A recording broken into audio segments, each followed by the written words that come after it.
보냈다. 아멘. 무명하나 유명한 자 그리스도인이라는 제목으로 함께 말씀을 나누려고 합니다.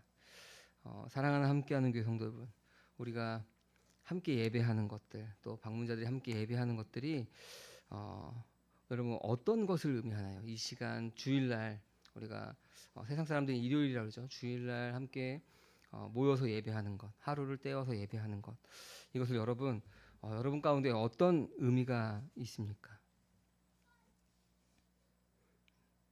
우리가 예배자로서의 삶을 산다는 것, 그리스도인으로서 삶을 산다는 것, 우리 정체성이 무엇인지를 이 시간을 지키면서 우리가 드러내는 것입니다. 세상의 많은 사람들은 이 시간 들로 산으로 자기의 여가를 위해서 많은 사람들이 이 시간을 사용을 합니다.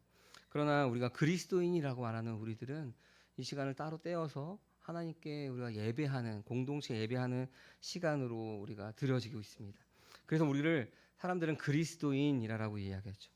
그래서 우리의 정체성은 한마디로 그리스도인이라고 말할 수가 있습니다.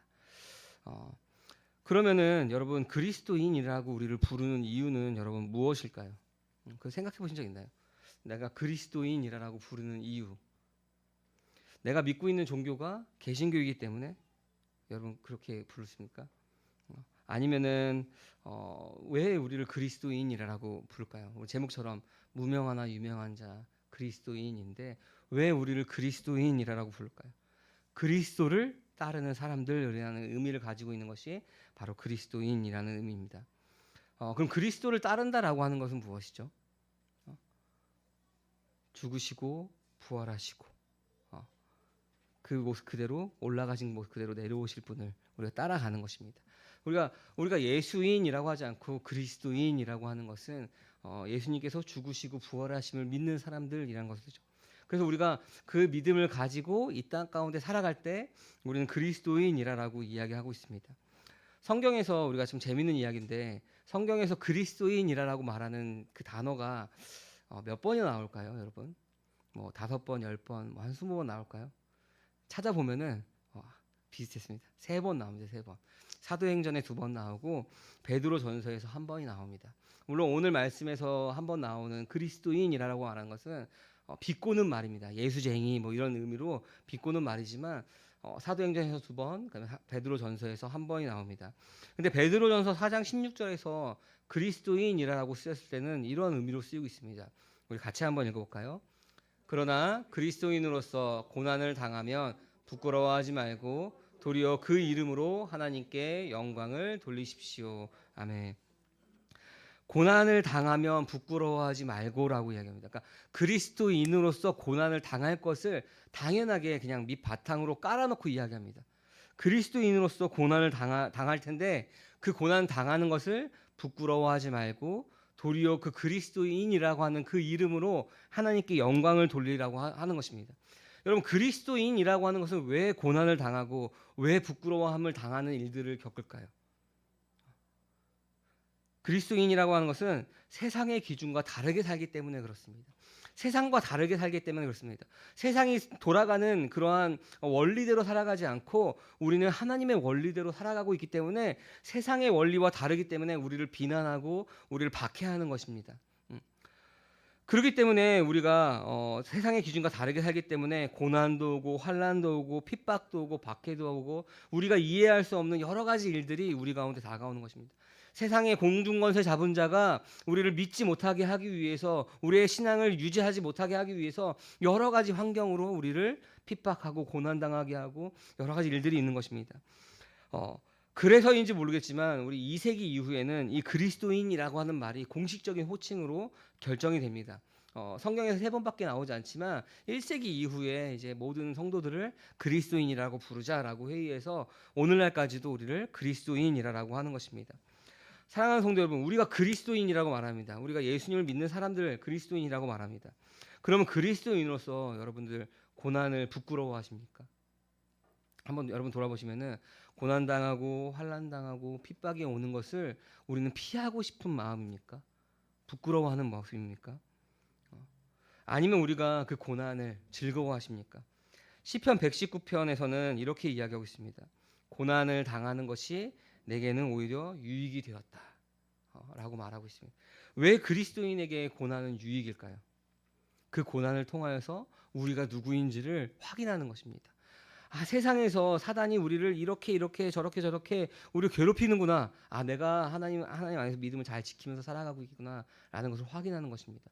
또한 우리가 고난 가운데, 우리가 시험 가운데, 환난 가운데 정금과 같이 하나님께 나아오는 그런 일들이 있기 때문에 우리는 그 고난을 기쁨으로 여길 수가 있는 것입니다. 그래서 고난 가운데 기뻐할 수 있는 자, 고난 가운데 하나님을 바라보는 자가 바로 그리스도인인 것입니다.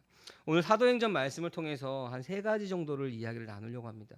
그리스도인들은 어떠한 모습으로 살아가고 있는지에 대해서 우리가 3가지를 나눌 때 우리가 그 말씀을 통하여서 그 3가지를 통하여서 우리가 그 은혜를 경험하고 하나님을 경험하는 시간들이 되었으면 좋겠습니다. 첫 번째는 하나님의 계획에 대한 이야기입니다. 우리 사도행전을 시작할 때 부활하신 예수님께서 제자들에게 증인의 사명을 주셨습니다. 뭐라 그러죠? 바로 성령이 임하시면 너희가 예루살렘과 유대와 사마리아와 그다음에 땅끝까지 이르러 뭐가 되라 그러죠? 내 증인이 되리라라고 말합니다. 증인이 되라라고 우리에게 사명을 주십니다.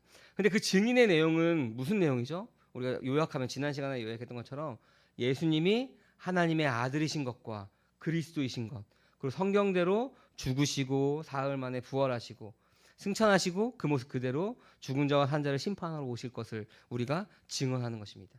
이 증인은 어떤 사람이 증인이냐면은 들은 사람이 아니라 그걸 경험한 사람이 증인입니다. 우리 역시 그것을 경험한 사람들입니다.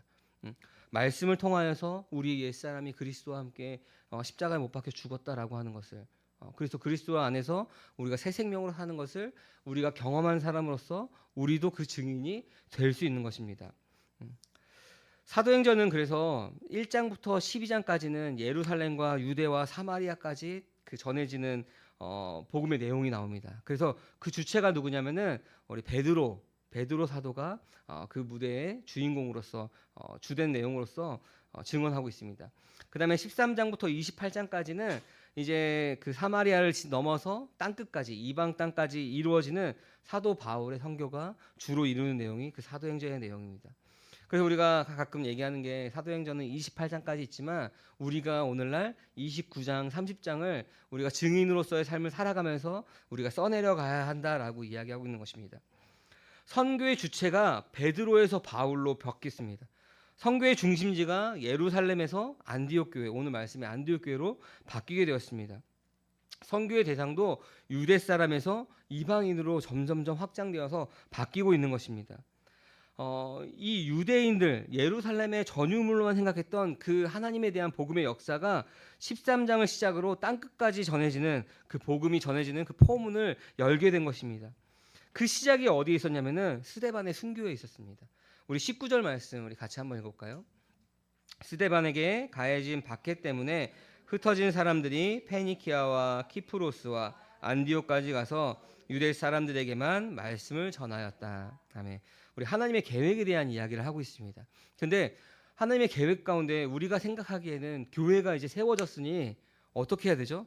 점점점 우리가 모이는 사람들이 많아지고 하나님 믿는 사람들이 많아져야 되는데 19절에 뭐라 그러죠? 스데반에 가해진 박해 때문에 어떻게 됐다 그러죠? 흩어진 사람들이 교회가 이제 막 시작하려고 합니다. 그죠? 예루살렘에서 예루살렘에서 막 시작을 했는데 그 믿음이 좋은 7살 회원인데 그 중에 한 사람인 스데반이 순교를 당하게 됩니다. 돌에 맞아 죽게 되죠. 그리고 나서 기독교 안에 대대적인 박해가 일어납니다. 교회가 이제 막 세워져야 되는데 박해가 일어나면서 흩어지게 됩니다. 그러니까 교회는 시작부터 엄청나게 큰 타격을 입게 된 거죠. 우리가 모여서 뭔가 얘기해야 되고 준비해야 되고 뭔가 계획을 세워야 되는데 그냥 시작하자마자 그냥 7지를 세우자마자 순교로 인하여서 그냥 대대적인 박해가 일어납니다. 사도 바울이 되기 전에 박해자 사울로서 그냥 죽이러 다니는 일들이 열심을 내고 있죠. 하나님의 열심이다라고 하면서 사람들을 그냥 예수님 믿는 사람들을 죽이러 다닙니다. 이제 하나씩 세워져야 되는데 시작부터 큰 타격을 입게 됩니다. 상상하지 못하는 고난 가운데 있는 거죠. 여러분 우리가 만약에 지금 그런 일들이 당한다면 여러분 어떻게 생각할까요? 와 하나님 이제 우리 교회 3년 차밖에 안 되는데 하나님 왜 우리를 막 이런 고난 가운데 이런 힘든 가운데 이런 갈등 가운데 하나님 우리를 놓이시죠? 하나님의 계획은 그 갈등 가운데 있을지라도, 그 고난 가운데 있을지라도, 우리가 그런 핍박 가운데 있을지라도 우리를 세워 나가시고 우리가 복음을 전하는 일들로 증인으로서 삶을 살아가기를 원하시는 것입니다. 오늘 말씀에서도 스데반에게 가해진 그 박해 때문에 흩어졌기 때문에 예루살렘에만 머문 것이 아니라, 유대에만 머문 것이 아니라 사마리아까지도 가게 된 것이고, 그다음에 이방 땅까지, 오늘날 우리까지 그 복음이 전해지게 된 것입니다. 상상하지 못하는 그런 큰 고난 가운데 있을지라도 하나님께서는 그것을 하나님의 방법대로 사용하시는 것입니다. 하나님은 그 위기의 순간, 절망의 순간에 유대와 사마리아와 땅끝까지 이뤄지는 그 복음을 전파하는 기회로서 삼으신 것입니다. 만약에 그들이 와, 우리 너무 좋다, 막 성령이 임해서 우리끼리 막 다른 나라에 막 방언을 말하고 하나님을 찬양하는 가운데 있을 때 와, 너무 좋다 하고 예루살렘에만 모여 있었으면은 지금까지도 예루살렘에서만 모여 있겠죠. 그 박해 때문에, 그 순교 때문에, 우리가 생각하지 못하는 그 일들 때문에 오늘날 전 세계에 복음이 전해지게 된 것입니다. 우리의 눈으로는 절망적인 모습이지만 하나님은 복음을 전파하는 기회로 삼았습니다. 우리의 기준이 아니라 하나님의 기준입니다. 하나님의 계획은 그렇게 있는 것입니다. 그래서 우리가 하나님의 시각으로 바라보지 못한다면은 우리가 지금에 있는 상황들, 지금에 있는 내 눈으로 봤을 때 고난이 있고 환난이 있고 박해가 있는 그 상황이 하나님께서 왜 나에게 이런 고난을 주실까 하는 것으로 끝나버리는 겁니다. 그러나 우리가 하나님의 시각으로 보게 되면은 그 모든 순간들을 뛰어넘어서 하나님께서 일하시는 우리가 볼 수가 있는 것입니다. 잘 알다시피 여러분, 안디옥은 이제 이방으로 전해지는 복음이 전해지는 선교의 전초 기지가 됩니다. 세계 선교의 중심 역할을 하게 됩니다. 그도 그럴 것이 안디옥 지방은 인구가 80만이 넘는 그 국제 도시였습니다. 그러니까 그 큰 도시였습니다. 마게도냐 사람, 그리스 사람, 시리아 사람, 뭐 그 당시에 주변의 많은 국가의 사람들이 그 안디옥 지방에서 살았습니다. 그러니까 꽤 큰 도시였죠. 우리가 80만 인구입니다라고 하는 것이 잘 이렇게 어느 정도인지 가늠이 안 될 수도 있는데, 그 당시에 로마가 그 지방을 통치할 때 로마가 제일 컸죠. 그다음 컸던 데가 어디냐면은 바로 알렉산드리아라는 곳이었습니다. 그 다음이 안디옥 교회였습니다. 그러면 얼마나 컸는지, 그 당시 그 세계를 제패하던 그 로마 제국 안에서 세 번째로 큰 도시가 바로 이 안디옥이라는 곳이었습니다.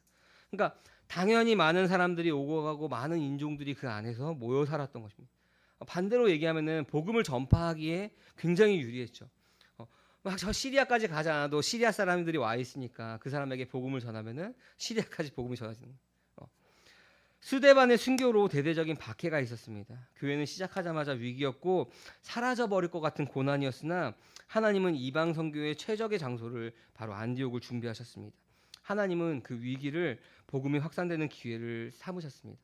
이 한 구절만 보더라도 여러분, 우리의 생각을 뛰어넘으시는 것이 바로 하나님의 계획이다, 하나님의 마음이다라는 것을 알 수가 있습니다. 우리의 눈으로는 어땠죠? 박해의 순간이고, 야, 저 믿음이 좋은 7지사 중에 한 명이 저렇게 순교를 당하고 있네라는 그러한 고난의 순간이지만 하나님은 그렇게 보시지 않습니다. 하나님의 방법으로는 다른 계획들을 하시는 것입니다. 그래서 우리는 때로는 우리가 기도할 때 이렇게 기도하죠. 하나님, 내가 이 A라는 것을 가지고 싶습니다. 이 A라는 것을 이루고 싶습니다. 하나님, 이 기도를 들어주세요라고 기도하죠. 내 뜻이 이루어지기를 바랍니다. 그러나 우리의 참된 모습은 무엇이냐면, 기도했으니 그것이 내가 원하는 방법이든 아니든 하나님께서 하실 것을 우리가 신뢰하면 되는 것입니다. 박해 현장에서 하나님께서 그렇게 복음을 전할 것을 우리가 그 당시에 있었으면은 우리가 알았을까요? 야, 우리 너무 좋은데 왜 다 흩어버리시지? 하나님 왜 그러시지? 우리가 그렇게 생각했을 겁니다. 그러나 하나님은 신실한 하나님을 우리가 신뢰한다면 그 말씀에, 우리 기도에 응답하셔도 감사하고 거절하셔도 감사합니다. 왜냐하면 우리는 우리의 것을 하나님께 기도로 드렸으니 하나님께서 하실 일들을 우리가 바라보면 됩니다. 내가 기도를 이렇게 했는데 하나님께서 들어주시지 않네? 그러면 나의 방법이, 나의 생각이 틀렸음을 알고 하나님의 마음을 우리가 알아가면 되는 것이고, 하나님께서 하나님의 방법대로 일하심을 우리가 보면 되는 것입니다. 그래서 우리가 하나님을 신뢰하는, 하나님의 계획하신 가운데 하나님을 신뢰하는 것이 바로 그리스도인들의 모습입니다. 내 뜻, 내 생각, 내 판단, 내 철학, 내 신념을 하나님께 관철시키는 것이 아니라 하나님의 방법대로 일하심을 볼 수 있는 것입니다. 두 번째는 하나님이 쓰시는 사람입니다. 우리 11장 20절에서 21절까지 말씀 같이 한번 읽어볼까요? 그런데 그들 가운데는 키프로스 사람과 구레네 사람 몇이 있었는데 그들은 안디옥에 이르러서 그리스 사람들에게도 말을 하여 주 예수를 전하였다. 주님의 손이 그들과 함께 하시니 수많은 사람이 믿고 주님께 돌아왔다. 아멘. 우리가 19절에 보면은 유대 사람들에게, 그러니까 흩어진 사람들이 안디옥에서 유대 사람들에게만 복음을 전하는데 20절에 와서는 어떻게 하죠? 그들 가운데 키프로스 사람, 구레네 사람이 몇이 있다라고 합니다. 그러니까 이름을 알지 못하는 무명의 사람들이 있는 것입니다. 그들이 안디옥에 가서 그리스 사람이라고 하는 것은 우리가 헬라 철학, 헬라 사람들, 우리가 세번 개벽 개정에서는 헬라라고 나오는데 헬라 사람들에게도 이방 사람들에게도 예수님이 주님이시다라고 그리스도라라고 전하는 것입니다.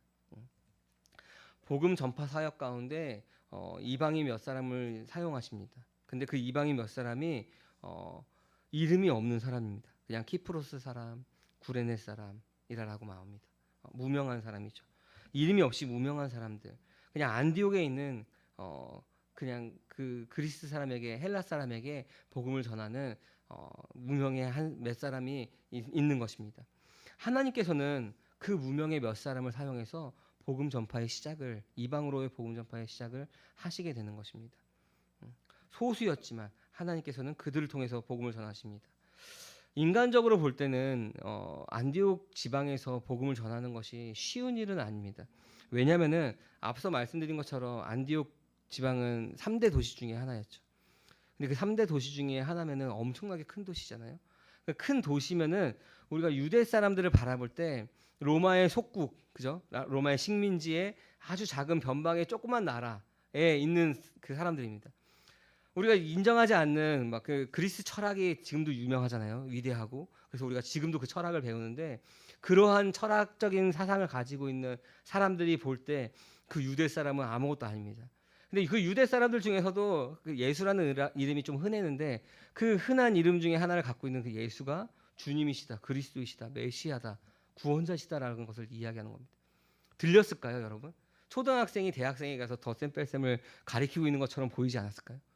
야, 우리가 그런 헬라 철학으로 헬라 철학 사상으로 똘똘 뭉쳐 있고 내가 그만큼 위대한데 야, 이름도 알지 못하는 그 예수라는 사람이 주님이시고 그리스도이시고 구원자이심을 그런 이상한 말이 어딨냐라고 생각했겠죠. 전하기가 참 힘든 지역이었습니다. 그러나 하지만 이들에게 복음을 전했다라고 말합니다. 예수님이 그리스도이시다, 구원자이시다라는 이야기를 하는 것입니다. 근데 이 이야기가 어떻게 전해지게 됐냐면 우리 21절에 나오는 것처럼 주님의 손이 그들과 함께 하시니 주님의 손이 그들과 함께 하시니 그들의 위치와 그들의 이름과 그들이 가지고 있는 그런 것들과 상관없이 주님의 손이 그들과 무명의 그들과 함께 있으니 수많은 사람들이 그들의 말을 믿고 주님께로 돌아오는 것입니다.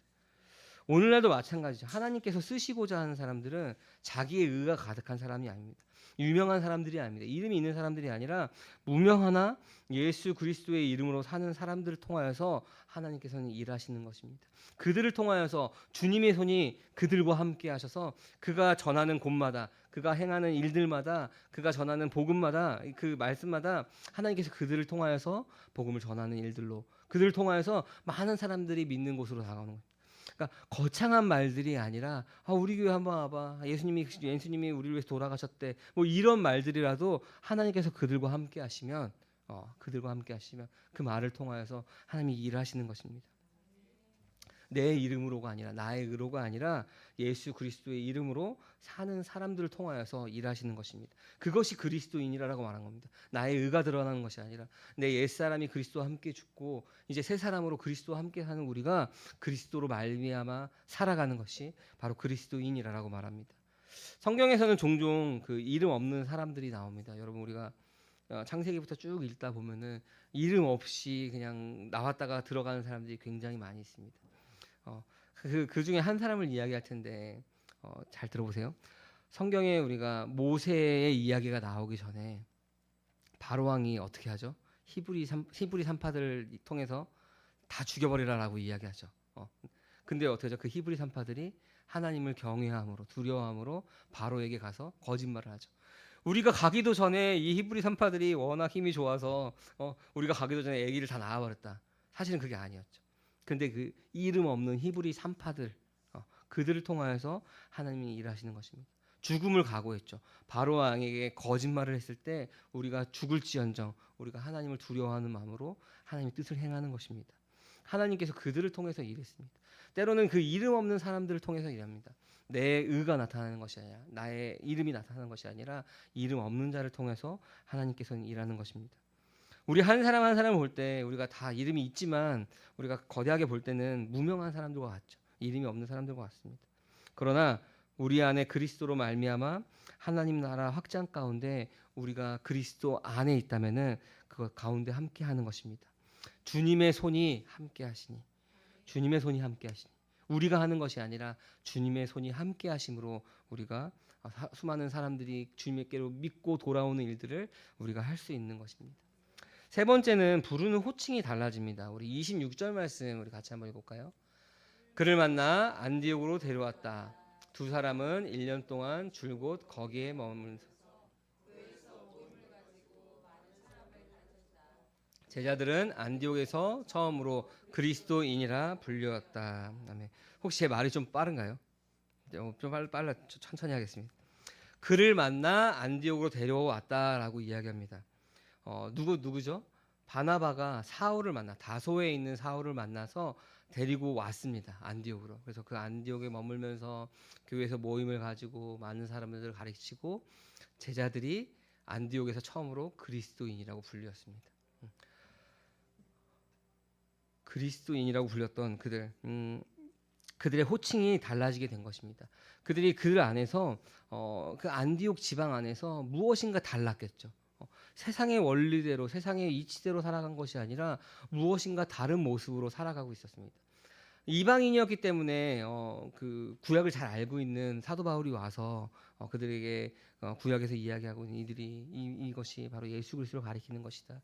예수님이 하나님의 아들이시고 메시아다, 그리스도이다라고 하는 것들을 가르쳤을 때, 이들이 변화받았을 때 바로 주변에 있는 많은 사람들이 알아채는 것입니다. 쟤는 뭔가 좀 다른데 왜 저렇게 특별하게 살지? 뭔가 다르게 살지?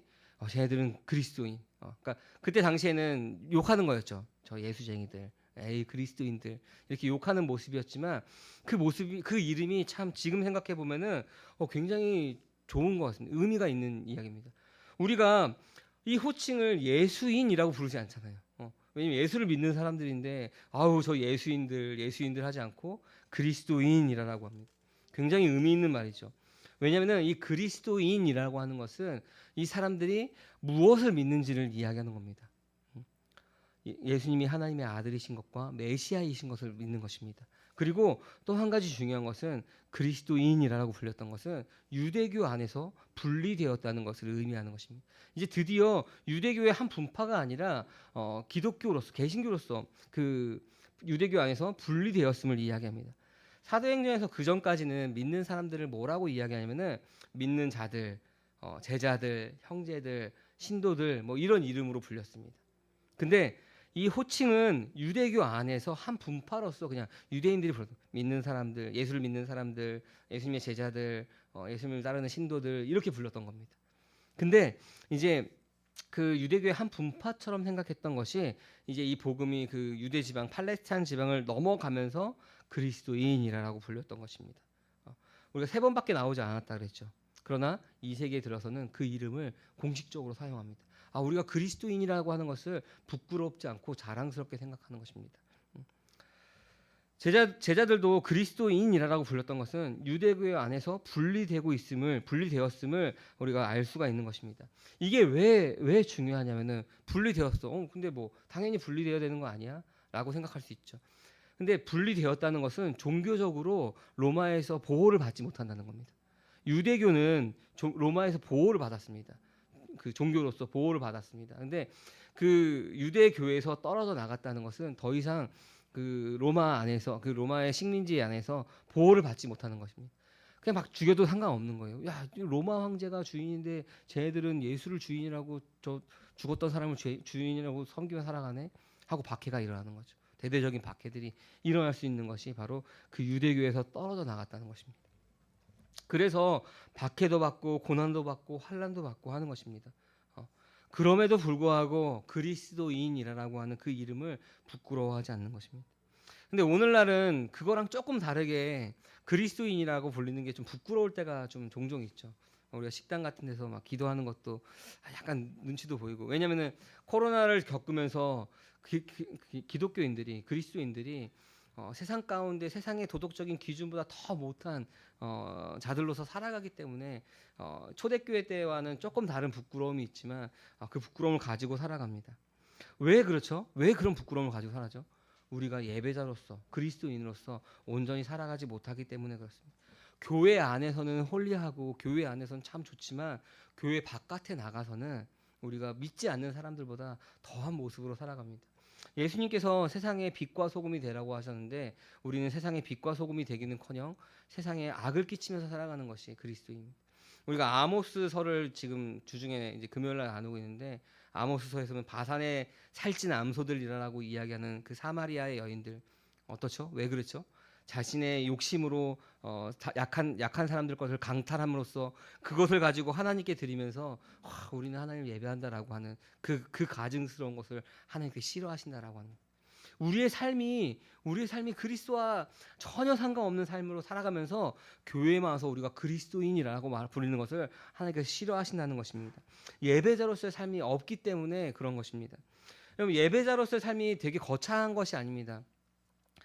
바리새인들처럼 막 모퉁이에 서가지고 막 손들고 막 하루에 3번씩 기도하고 보여주고 이런 것이 예배자로서의 삶이 아니라 우리가 이 땅 가운데 빛으로서 소금으로서 살아가는 것입니다. 뭐 간단한 것들이 있죠. 뭐냐면 우리가 식당에서 밥 먹고 우리가 우리의 자리를 좀 정리하고 나오고, 아니면 다른 사람들에게 먼저 양보하고, 뭐 문을 들어갈 때 문도 잡아주고, 뭐 이런 거 너무나 간단하지만 그런 것이 우리가 예배자로서의 삶인 것, 하나님께서 기뻐하시는 일입니다. 우리가 삶을 통하여서 우리 그리스도를 드러내는 것입니다. 와, 빛으로서 소금으로서 저 사람들은 우리와 다른 기준을 가지고 살아가는데 우리랑 뭔가 다른데 더 선하고 깨끗하게 살아가네. 뭐 이런 것도 우리가 예배자로서의 삶이 될 수가 있는 것입니다. 다른 사람들보다 우리가 희생하고 섬기고 하는 모습도 예배자로서의 삶인 것입니다. 간단한 거지만 그러한 삶 하나하나가 우리의 모습을 통해서 그리스도의 향기가 드러나는 것입니다. 이 안에서, 이 장소 안에서만이 아니라 밖에서, 저도 이제 일하는 목회자지만 밖에서 우리가 그렇게 살기가 생각보다 쉽지 않습니다. 세상의 원리는 뭐죠? 막 뭔가 더 짜내고 쥐어짜고 막 돈을 많이 받아야 되는데 우리는 어떻게 양보하고 섬기고 다른 사람 피곤해서 쉴 때 더 정서하고 이러한 모습이 때로는 막 지치기도 하고 힘들기도 하죠. 그러나 우리의 힘으로 하는 것이 아니라 내 안에 계신 그리스도로 말미암아 우리는 그렇게 살아갈 수 있는 것입니다. 그래서 그리스도인이라고 구별돼서 불렸던 것입니다. 그리스도인이라면 우리가 그렇게 살아야 한다는 것입니다. 우리가 무명하나 유명한 자, 우리 그리스도인이라는 제목으로 우리가 말씀을 나누고 있습니다. 사도행전 10장, 11장 19절에서 30절까지 말씀 통해서 3가지를 보았죠. 첫 번째는 그 하나님의 계획하심을 우리가 어떻게 볼 것인가. 인간의 눈으로는 박해의 현장이지만, 죽음의 현장이지만 하나님께서는 그 일들을 통해서 복음을 전하십니다. 두 번째는 그런 하나님의 그 일들 가운데 하나님의 쓰시는 사람이 누구이냐. 자기의 의가 드러내는 사람, 자기의 이름이 드러나는 사람이 아니라 무명한 자들이었습니다. 그리스도로 말미암아 사는 사람들이었습니다. 자기의 말주변으로 인하여서, 자기의 능력으로 인해서 복음을 전하는 것이 아니라 주님의 손이 함께하는 사람이었습니다. 세 번째는 다른 삶을 삶으로써 그리스도인이라 칭호를 받은 것입니다. 아까 말씀드렸던 것처럼 처음에는 비꼬는 언어였지만 그 이름 안에 다 들어가 있습니다. 무엇을 믿는지, 어떻게 사는지. 그리스도인은 예수님이 하나님의 아들이신 것과 그리스도인은 그 그리스도를 따라가는 삶인 것을 우리는 알고 있습니다. 사랑하는 함께하는 교회 성도 여러분, 안디옥 교회는 유명한 사도들이 아니라 이름도 알지 못하는 그런 무명한 자들에 의해서 처음 세워졌습니다. 주님의 손이 그들과 함께 하셔서 최초의 이방인 교회, 선교의 전초기지인 안디옥 교회가 생겨났습니다. 저는 오늘 말씀을 준비하면서 하나님께서 저에게 또 우리 교회에게 하시는 분명한 메시지가 있다는 것을 좀 느꼈습니다. 우리가 우리 함께하는 교회가 어떻게 우리가 살아갈 것인지, 앞으로 우리가 정관을 만들고 우리가 교회에서 무슨 일을 할 때 어떠한 기준을 가지고 살아가야 할지에 대해서 오늘 말씀을 통해서 우리에게 하시는 것 같습니다. 그래서 이 말씀을 준비하면서 고린도후서 6장 9절과 10절 말씀 좀 생각이 났습니다. 이 말씀 같이 한번 합독해서 읽어볼까요? 이름이 없는 사람 같으나 유명하고 죽는 사람 같으나 보십시오 살아 있습니다. 징벌을 받는 사람 같으나 죽임을 당하는 데까지 이르지 않고 근심하는 사람 같으나 항상 기뻐하고 가난한 사람 같으나 많은 사람을 모든 것을 가진 사람입니다. 아멘. 바로 그리스도인입니다. 모든 것을 가진 사람, 그리스도를 가진 사람들이죠. 내가 가난하나 다른 사람에게 그 그리스도의 부요함을 전하는 사람, 바로 우리. 이름이 없는 사람 같으나 유명한 사람이고 죽는 같은 사람이나 살아 있습니다. 징벌을 받는 사람 같으나 죽임을 당하는 데까지 이르지 않고 근심하는 사람 같으나 항상 기뻐하는 사람이 바로 우리 그리스도인입니다. 우리가 그런 사람들입니다. 무명의 헌신자들에 의해 세워진 이 안디옥 교회는 바나바와 바울의 동역으로 더욱더 견고하게 세워집니다. 그리스도인이라고 이제 불리게 되는 것이죠. 설령 우리가 그 이름이 비난받을지라도, 우리가 그 이름으로 살아갈 때 그리스도인이라고 우리가 비난받을지라도, 우리가 그 가장 영광스러운 이름, 죽으시고 부활하신 그 그리스도를 따르는 이름이 된 것입니다. 우리가 그렇게 살기를 원합니다. 우리 교회가, 우리 한 사람 한 사람이, 우리 함께하는 교회 한 성도 한 성도가 그렇게 살기를 원합니다. 나를 주장하기보다 하나님께서 하실 일들을 보기 원합니다. 나의 눈으로 바라보는 것이 아니라 그 일들을 통해서 하나님께서 어떻게 하실지를 우리는 더욱더 기도하며 나아가기 원합니다. 나의 의가 드러나는 것이 아니라 예수 그리스도만 우리가 우리 삶 가운데 드러나기 원합니다.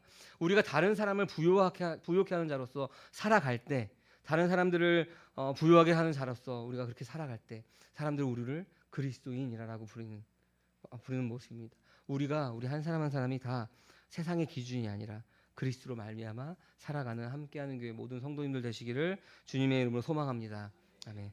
이 시간 우리 함께 들은 말씀을 기억하면서 기도하기 원합니다. 주님, 내